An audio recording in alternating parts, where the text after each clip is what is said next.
Assalamualaikum warahmatullahi wabarakatuh.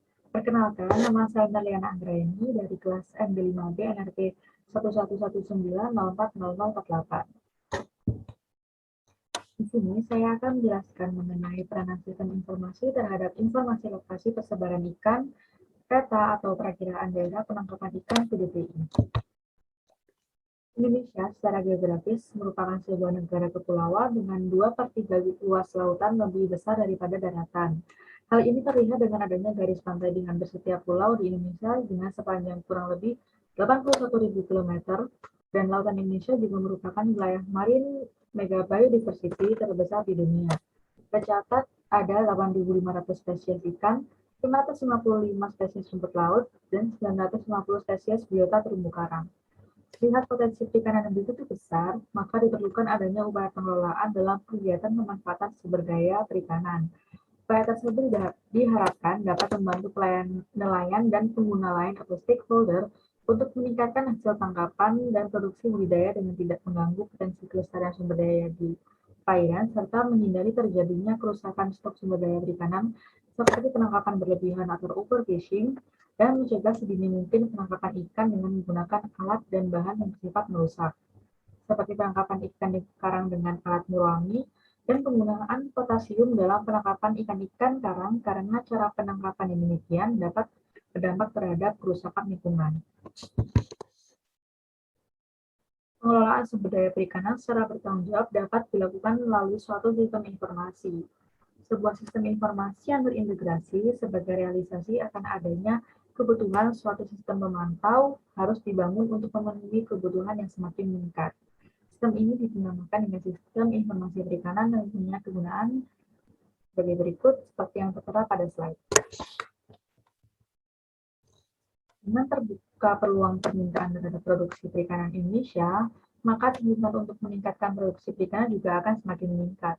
Sayangnya, dalam berbagai hal terdapat permasalahan yang dihadapi khususnya dalam menerapkan pemanfaatan sumber daya perikanan secara berkelanjutan. Oleh karena itu, untuk memenuhi permintaan tersebut, maka tantangan utama yang dihadapi oleh bangsa Indonesia dalam melakukan pembangunan perikanan yaitu antara lain yang pertama, meningkatkan kualitas sumber daya manusia perikanan dan penguasaan iptek untuk mendukung peningkatan produksi kualitas sumber daya manusia. Untuk membangun suatu sistem informasi dibutuhkan sumber daya manusia yang berkualitas, yang mampu menguasai teknologi sistem informasi dan mengoperasikannya, dan hal ini masih dirasa sangat rendah. Dan yang kedua yaitu pengembangan teknologi perikanan yang berwawasan lingkungan sebagai upaya untuk menjaga kualitas produksi dan kualitas lingkungan. Tantangan dalam pengembangan usaha perikanan Indonesia adalah lemahnya sistem data dan informasi perikanan yang berpengaruh terhadap akurasinya dan ketepatan waktunya. Kelemahan ini dapat mengakibatkan salah satu perencanaan yang pada akhirnya bermuara pada kegagalan usaha. Sehingga di mata para bankers, usaha perikanan dianggap berisiko pada masa lalu, padahal sumber daya perikanan masih belum banyak yang digali. Yang ketiga yaitu menjaga dan mengamankan keberlanjutan sumber daya perikanan, baik dari ancaman pencurian maupun overexploitation sumber daya berlebihan. Dan yang terakhir yaitu keterbatasan data dan informasi. Tantangan lain adalah salah satu permasalahan pembangunan perikanan Indonesia, yaitu keterbatasan data informasi yang dapat dijadikan rujukan perencanaan dan pengelolaan sumber daya perikanan. Hingga saat ini, informasi tentang perikanan Indonesia diperoleh dari berbagai sumber informasi, baik merupakan instansi pemerintah, swasta, maupun dari masyarakat itu sendiri. Dalam upaya mendapatkan sistem informasi perikanan yang terpadu, sistem informasi perikanan dikembangkan dengan konsep yaitu sebagai berikut. Yang pertama, sistem informasi perikanan dikembangkan secara bertahap dan berkelanjutan. Yang kedua, mendaya-gunakan sistem-sistem yang sudah ada, baik sistem informasi maupun sistem komunikasi secara maksimal. Yang ketiga, yaitu dalam langkah pendaya-gunaan tersebut, maka usaha intervensi dan atau modifikasi sistem informasi yang telah ada ditekan seminimal mungkin. Dan yang terakhir, yaitu pemanfaatan teknologi mutakhir yang cocok dengan spesifikasi di atas. Informasi perikanan pada dasarnya berfungsi sebagai sebuah infrastruktur informasi yang dapat digunakan untuk memecahkan berbagai permasalahan yang ada dan mengakomodir semua tujuan yang diharapkan. Sistem ini diharapkan dapat memberikan informasi yang berbasis multimedia kepada penggunanya. Peta Perakiraan Daerah Penangkapan Ikan atau Peta PDPI merupakan inovasi teknologi penangkapan ikan yang berupa peta tematik yang berisikan informasi persebaran lokasi prediksi daerah penangkapan ikan pelagis di perairan Indonesia.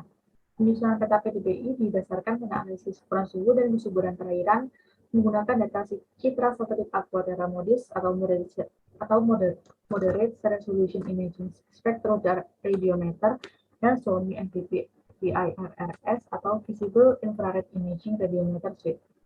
Dan penyusunan peta PDPI ini bertujuan yaitu yang pertama memberikan dukungan dalam kegiatan penangkapan ikan oleh nelayan, yang kedua memberikan informasi prediksi arah mata angin dan tinggi gelombang sehingga nelayan dapat memperkirakan kondisi cuaca yang terjadi di sekitar lokasi penangkapan ikan untuk keselamatan layaran. Dan yang terakhir, untuk berbekal informasi, nelayan dapat mengetahui dan menuju daerah fishing ground dengan lebih cepat dan tepat sehingga dapat meningkatkan efektivitas dan efisiensi kegiatan penangkapan ikan khususnya pada penghematan bahan bakar minyak. Dan berikut ini adalah gambar peta persebaran PDPI di Indonesia. Terdapat 3 peta PDPI yang rutin diterbitkan. Ada 3 peta PDPI yang rutin diterbitkan, antara lain yang pertama peta PDPI nasional, peta PDPI pelabuhan, dan peta PDPI perairan khusus. Pada peta PDPI nasional disusun dan diperuntukkan untuk nelayan dengan kapasitas armada lebih dari 30 BT dengan wilayah prediksi hingga wilayah laut lepas atau zona ekonomi eksklusif Indonesia. Peta PDPI nasional disusun dan diterbitkan secara rutin 3 kali dalam seminggu, yaitu pada hari Senin, Rabu, dan Jumat, dan mencakup 5 wilayah yang tertera pada slide tersebut. Dan yang kedua yaitu peta disusun pada peta PDPI Pelabuhan Perikanan disusun dan diperuntukkan untuk nelayan tradisional one day fishing yang beroperasi tidak terlalu jauh dari wilayah pesisir, utamanya pada nelayan yang menggunakan kapal kurang dari 30 BT, dan disusun dan diterbitkan secara rutin setiap hari dan mencakup pada 11 wilayah yang tertera pada slide tersebut. Dan yang terakhir yaitu peta PDPI perairan khusus. Ini disusun untuk wilayah dan bersinggungan dengan daerah konservasi di mana ada batas-batas area yang tidak diperkenankan untuk melakukan aktivitas penangkapan ikan. Peta PDPI perairan khusus disusun dengan diterbitkan secara rutin setiap hari dan mencakup 3 wilayah yang tertera pada slide berikut. Aplikasi Laut Nusantara. Pemanfaatan teknologi informasi merupakan smartphone menjadi inovasi untuk menggunakan media tersebut dalam distribusi peta PDPI kepada seluruh kalangan masyarakat, terutama nelayan. Balai Riset dan Observasi Laut bekerjasama dengan PT Excel Asia atau TBK mewujudkan inovasi teknologi melalui aplikasi smartphone yaitu Laut Nusantara sehingga nelayan dan masyarakat dapat lebih mudah mengakses informasi peta PDPI dan informasi kelautan dan perikanan. Cara kerja fitur baru ini dengan mendeteksi lokasi daerah penangkapan ikan berdasarkan kesesuaian kondisi laut yang menurut berbagai penelitian sebagai area tempat ikan berkumpul. Kesesuaian tersebut didasarkan pada kriteria front suhu dan tingginya kesuburan perairan, informasi gelombang dan perairan di Indonesia, informasi arah angin dan cuaca, peta PDPI, dan perhitungan BBM, dan lain-lainnya. Demikianlah pemaparan materi dari saya.